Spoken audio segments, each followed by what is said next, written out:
Today is Wednesday, January 12. My name is Pastor Anthony, and this is Wilderness Wanderings.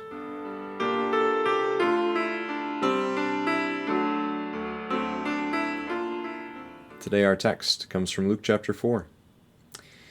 The devil said to him, that is to Jesus, "If you are the Son of God, tell this stone to become bread." Jesus answered, "It is written, man shall not live on bread alone." Luke chapter 4. Verses 3 through 4. All of us get hungry, Jesus no less so. The question is, what do we do with our hunger, our appetite?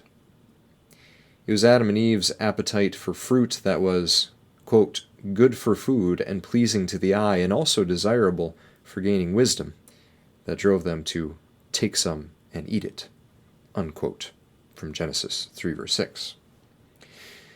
We do the same thing every day. We see a lifestyle that includes a particular kind of house, a particular amount of income, a particular style of food pleasing to the eye, like a charcuterie board, for instance. And we see all sorts of other material securities and assets, as well as shows, podcasts, and whatever else we consumers need to consume to feel full of life, secure in our position, and satisfied. The picture of our desire here is that of pushing ourselves away from a good meal at a spreading Thanksgiving Day table, warm, full, and satisfied, ready to rest and enjoy all the goodness we've just gobbled up. Of course, whether we're consuming food, fashion, fame, finances, or functional improvements to our homes, after we've bought and consumed the thing, we rarely find rest. We get hungry again. Enough is never quite enough. The hunger pangs return, and we need more.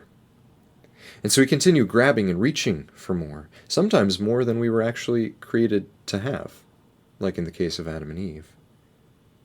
This is the hunger for money that's at the root of all evil. This is the hunger for security that causes us to compete and elbow others out, sometimes unjustly, like in the vaccine queues or the toilet paper lineups or other places. This is the insatiable hunger for more that turns a creation of plenty into an environmental catastrophe of scarcity.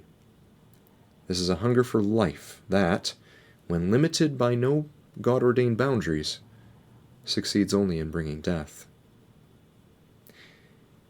As with all our desires, our hunger for life and its material provision always points beyond itself to something better and lasting, like every word that comes from the mouth of God, including the Word that was made flesh and became for us Jesus Christ, the bread of life.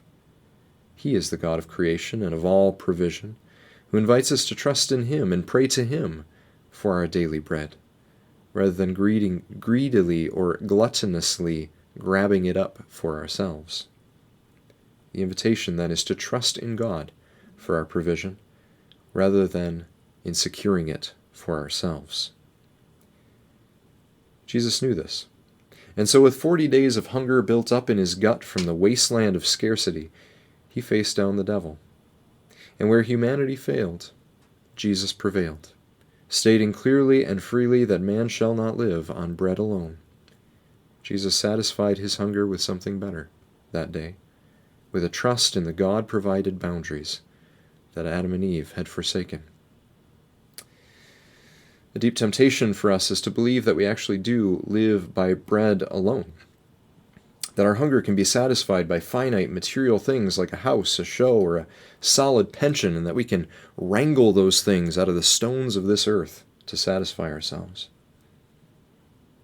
But our hunger is never satisfied like that. Food, along with the rest of the material world, is not an end in itself. It doesn't satisfy.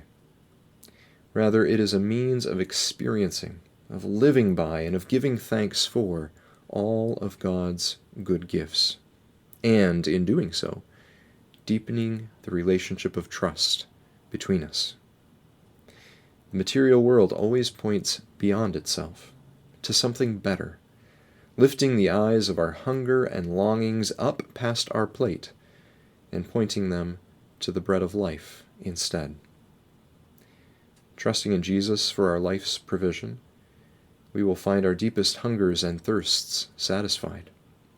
And out of that contented satisfaction, we may find it much easier to share the abundant provision of God we've received with others too.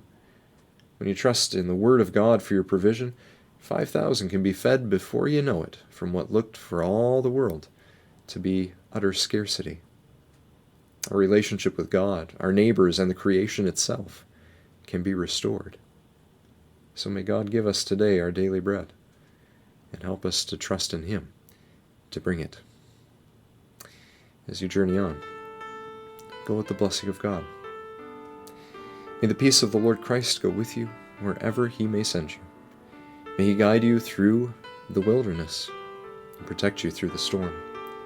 May He bring you home rejoicing at the wonders He has shown you, and may He bring you home rejoicing once again into our doors.